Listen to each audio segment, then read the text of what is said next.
अंचल multi speciality hospital के doctor Subhash Agarwal जी से और डॉक्टर विनोद अंचल जी से भी आगे आए और पौधा देकर उनको स्वागत बोर्ड स्कूल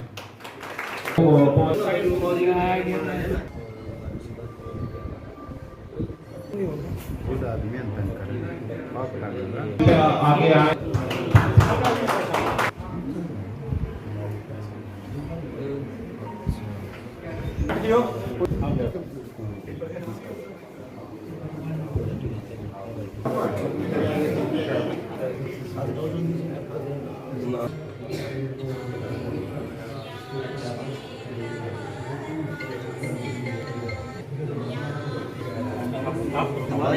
कोई नहीं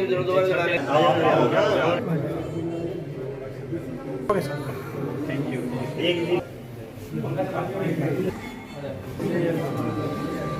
विनोद अंचल जी को आए वे सभी का स्वागत करें और आज के पवन शर्मा जी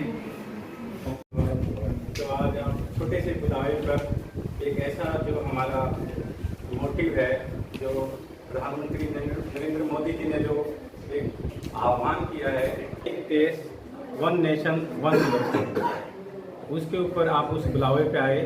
मैं आप सबका यहाँ पहुँचने पर, अंचल हॉस्पिटल पहुँचने पर बहुत बहुत धन्यवाद और हार्दिक अभिनंदन करता हूँ।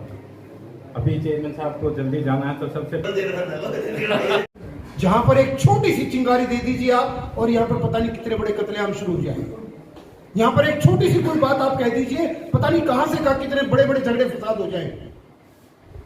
ये देश बड़ा विचित्र है और जितना दिन हम आगे बढ़ते जा रहे हैं, 75 साल में आजाद हुए हो गए हैं और अगले 25 साल का आप इतिहास और सोच कर देखिएगा, जहां नरेंद्र मोदी जी ने यह विचार किया है कि मेरा देश विकसित राष्ट्र बनना चाहिए 2047 तक, लेकिन अगले 25 साल में इस देश के हालात और क्या हो सकते हैं दूसरी तरह से, वो और विचार कीजिएगा। 57 ऐसे देश हैं इस धरती के ऊपर जो नजरें गड़ाए बैठे हैं हम पर। काफी यूरोपियन कंट्रीज ऐसे बैठे हैं जो नजरें गड़ाए बैठे हैं हम पर।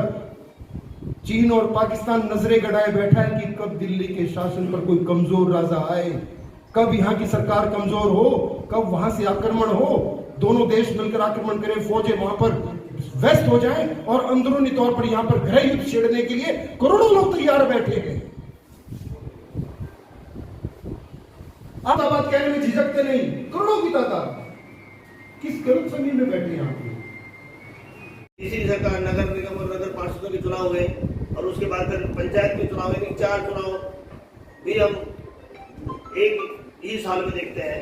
इस प्रकार की नौबत नहीं आएगी और उसमें आचार संहिता लगने के कार्ड से जो जनता के काम रुक जाते हैं, वो सब कठिनाई भी दूर होंगी। तो इसलिए मैं भारत सरकार को भी इस बात के लिए बधाई दूंगा और डॉक्टर अंचल जी ने कार्यक्रम शुरू किया उसके लिए बधाई। क्योंकि देश के विकास के लिए, अच्छे काम करने के लिए ये चुनाव का लाया गया है एजेंडा और ये पास हो। हम सब डॉक्टर लोग इस बात के नियमा ये बड़ी खुशी के साथ कार्यक्रम कर रहे हैं। मैं बहुत बहुत बधाई देता हूँ। आए और अपना मार्गदर्शन हमें दिया। डॉक्टर साहब, सबसे पहले तो आज का जो हमारा विषय है गोष्ठी का, वह वन नेशन वन इलेक्शन वास्तव में बड़ा विचार करने का विषय है। ये वो लोग सीट पे नहीं मिलते हैं, जनता का काम नहीं होता। और इसके साथ साथ अगर आप लगाएं कि कितनी प्रदूषण, वायु प्रदूषण की बात करें, और इसके अलावा जो अनाप शराब के खर्चे हैं, जिसमें शराब का सेवन है, जिसमें अन्य कई तरह की जो कुरीतियाँ राजनीति के चुनाव में होती हैं, वो सारी कितनी बुरी तरह से फैलती है, इसका अंदाजा आप लगा सकते हैं। यानी कि पूरा का पूरा जो वातावरण है वो अस्त व्यस्त रहता है, उसमें किसी तरह का सामाजिक कोई कार्य ना तो सरकार कर पाती है, ना प्रशासन कर पाता है और न जनता को उसका लाभ। हॉस्पिटल में वन नेशन वन इलेक्शन, एक देश एक चुनाव, इसे मेरी जो गोष्ठी रखी है, बड़ी खुशी की बात है कि इसमें IMA और नीमा के डॉक्टरों ने, यानी कि सबसे पहले समाज में जन जागरण जो कार्य किया है, डॉक्टरों ने अपने से प्रारंभ किया है। और उसमें बार एसोसिएशन का भी पूरा सहयोग है, उसके प्रेसिडेंट, वाइस प्रेसिडेंट, सेक्रेटरी, पूरी यूनियन आई है। तो मैं अंचल हॉस्पिटल को, डॉक्टर विनोद अंचल जी को भी, IMA को भी और नीमा के कार्यकर्ताओं को भी सबको बधाई देता हूँ कि आपने जो एक देश एक चुनाव के लिए आज ये गोष्ठी रखी है, उसकी हार्दिक सफलता के लिए बधाई देता हूँ। चुनाव के कारण से बार बार आचार संहिता लगती है। देश में जो काम लोगों की भलाई के लिए करने होते हैं, जनता की भलाई के, वो कार्य रुक जाते हैं। एक बार ही चुनाव होगा तो एक बार में ही कुछ समय के लिए आचार संहिता लगेगी। बहुत ज़्यादा खर्चे मंत्रा का 1/3 हिस्सा हो जाएगा खर्चे का भी। क्या लगता है सर? मशीन से 1967 तक पहले चुनाव एक देश एक ही साथ चुनाव होते रहे हैं, तो 1967 के बाद बदलाव आया है। तो देश तो उसका प्रयोग पहले कर चुका है, ऐसी तो कोई नई बात नहीं है कि नई चीज़ हमारे देश के लिए ही है। क्या बैलेट पेपर में पेड़ काटने पड़ेंगे, कागज की वेस्टेज होगी, बाकी सबके आपके अपने विचार हैं। पीछे कोई खर्चा नहीं होना, ना कोई पेपर लगना, ना कुछ और लगना। देश इतना बड़ा है तो अलग अलग क्षेत्रों के तय किए गए, इकट्ठा खोले जाने तो किसी एक क्षेत्र के पहले खोल देंगे हम, तो उसका असर के दूसरे क्षेत्र में प्रभाव पड़ सकता है। इस कारण से इकट्ठे होते हैं। चुनाव आयोग इस बात की आपको गारंटी देता है कि हमारी ईवीएम कोई हैक नहीं कर सकता। काफ़ी खामियां में रहती है ईवीएम, क्योंकि जब भी कई बार मुद्दे बनते हैं, विपक्ष मुद्दा बनाती है, तो क्या इसमें मुद्दे के बारे में अपन क्या करना है?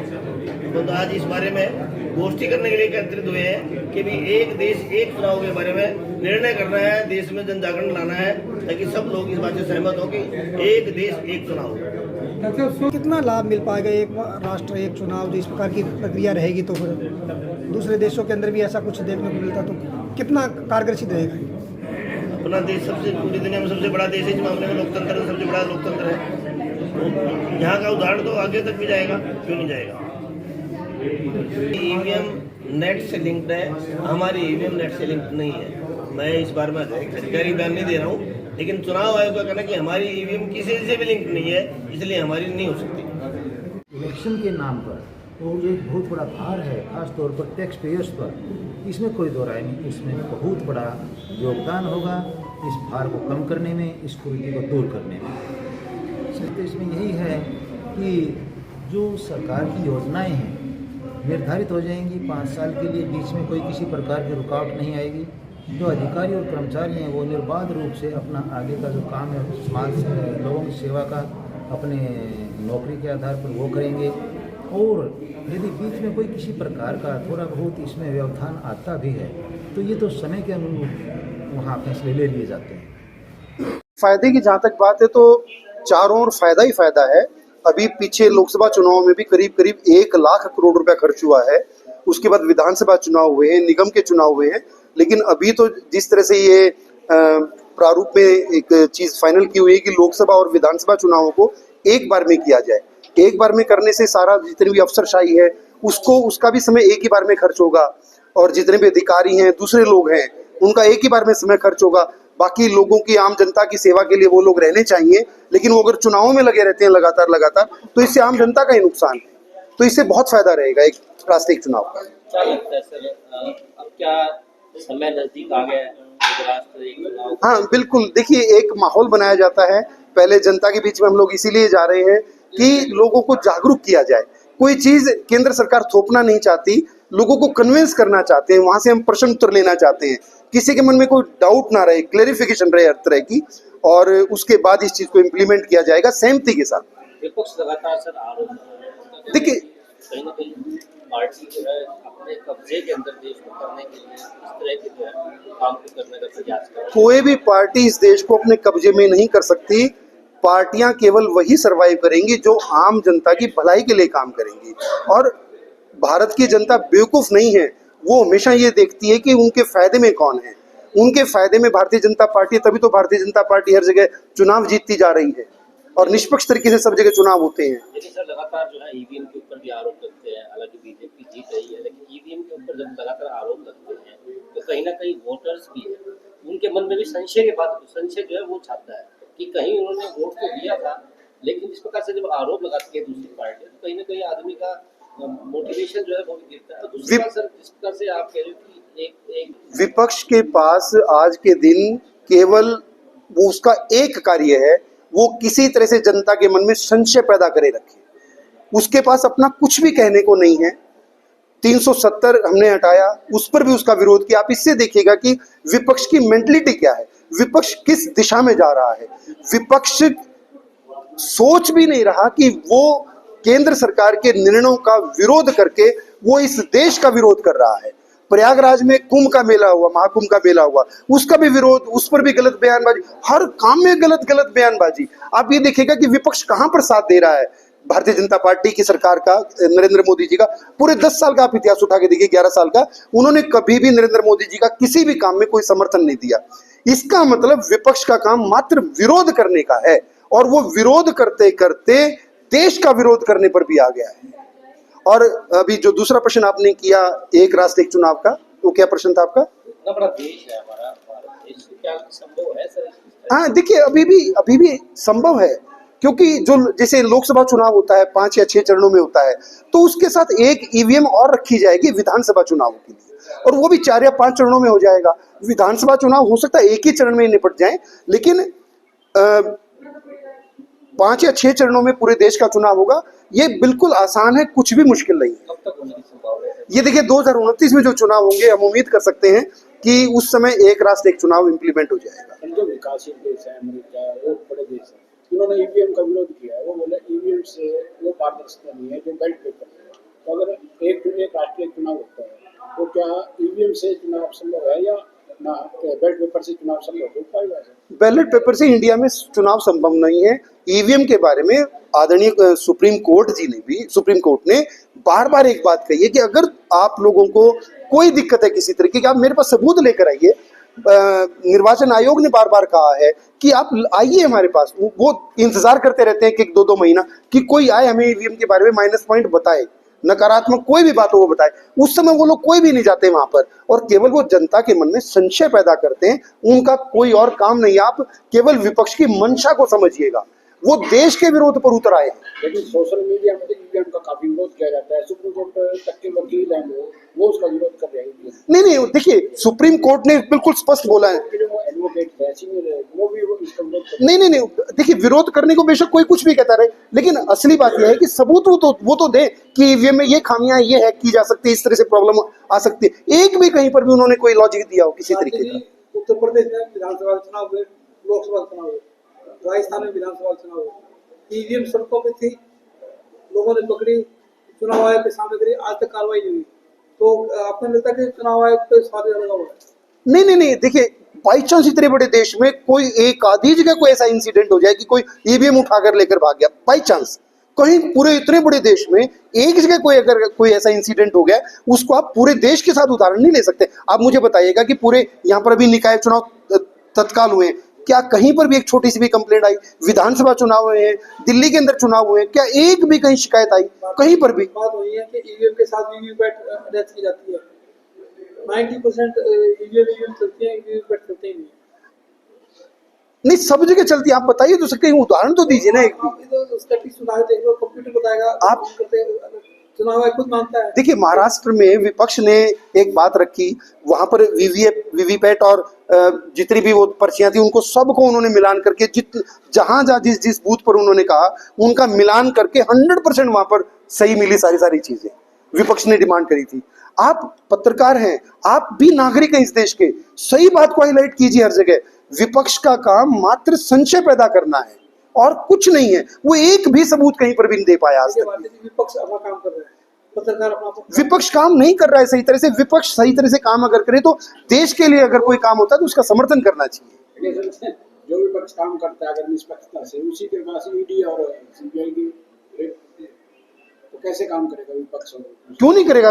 नहीं, अगर विपक्ष कर सकता है। क्या भारतीय जनता पार्टी कभी विपक्ष में नहीं थी? क्या आज तक किसी बीजेपी नेता के या बीजेपी का कोई ईडी की कोई डेट पड़ी है? कोई आपके पास है कोई ऐसा बीजेपी नेता जिसके घर नहीं? नरेंद्र मोदी जी के ऊपर सीबीआई का केस चला था, क्या वो कोर्ट में नहीं गए? क्या वो बार बार पेश नहीं होते थे?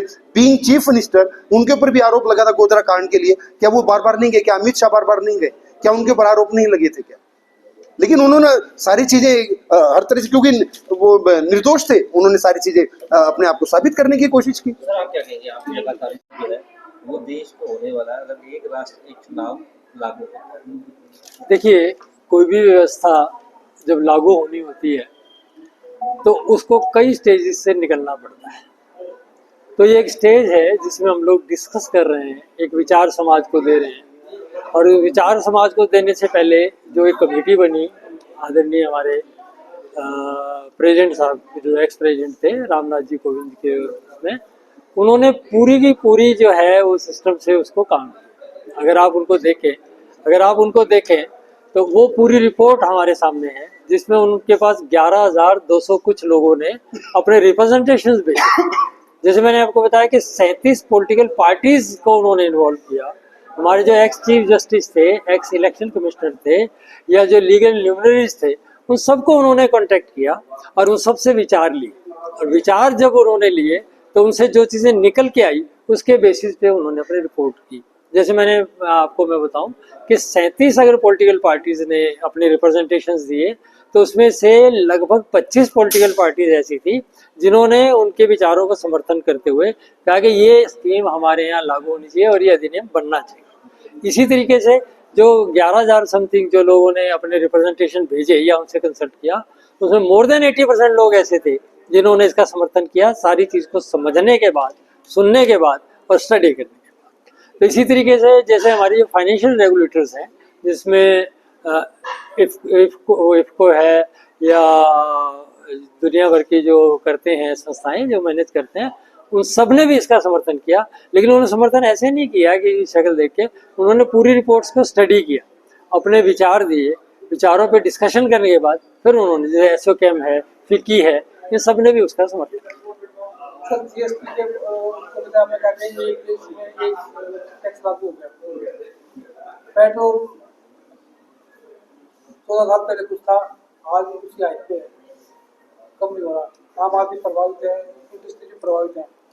शराब है, तो इसको जीएसटी के दायरे में क्यों लाया गया? देखिए क्या है, आप एक थोड़ी सी व्यवस्था को समझें कि जीएसटी काउंसिल में सिर्फ भारत सरकार सदस्य नहीं है, हर स्टेट का फाइनेंस मिनिस्टर या उसका रिप्रेजेंटेटिव उसका मेंबर होता है, हर स्टेट का, प्लस फाइनेंस मिनिस्टर हमारे होते हैं। ये सारे मिलके एक डिसीजन लेते हैं, तब जाके वो जीएसटी में एप्लीकेबल होता है। तो इसी तरीके से चाहे वो इसी तरीके से जब वो काउंसिल की मीटिंग्स हुई, एक मीटिंग नहीं हुई, 20 मीटिंग हुई, उस मीटिंग में उन्होंने स्टेट गवर्नमेंट्स के कहने पे, कि स्टेट गवर्नमेंट की मेजोरिटी थी, उसके सारे फाइनेंस मिनिस्टर थे, उन्होंने शराब को, सिगरेट को और पेट्रोल को जीएसटी के दायरे से बाहर रखा। हाँ, अब जो अगर आप नई मीटिंग देखें उसमें उन्होंने ये कहा है कि हम शायद पेट्रोल को अब जीएसटी के दायरे में ले आए।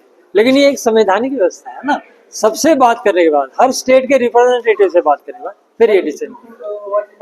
मैं आपने जो बात की, एक देश में एक टैक्स लागू हो गया, 5, 12, 18 जो भी था, तो ये चीज सब पे लागू होनी चाहिए। सरकार को प्राप्त करनी चाहिए, किसी की गलता है तो लंबा तो कदम कट जाएगा।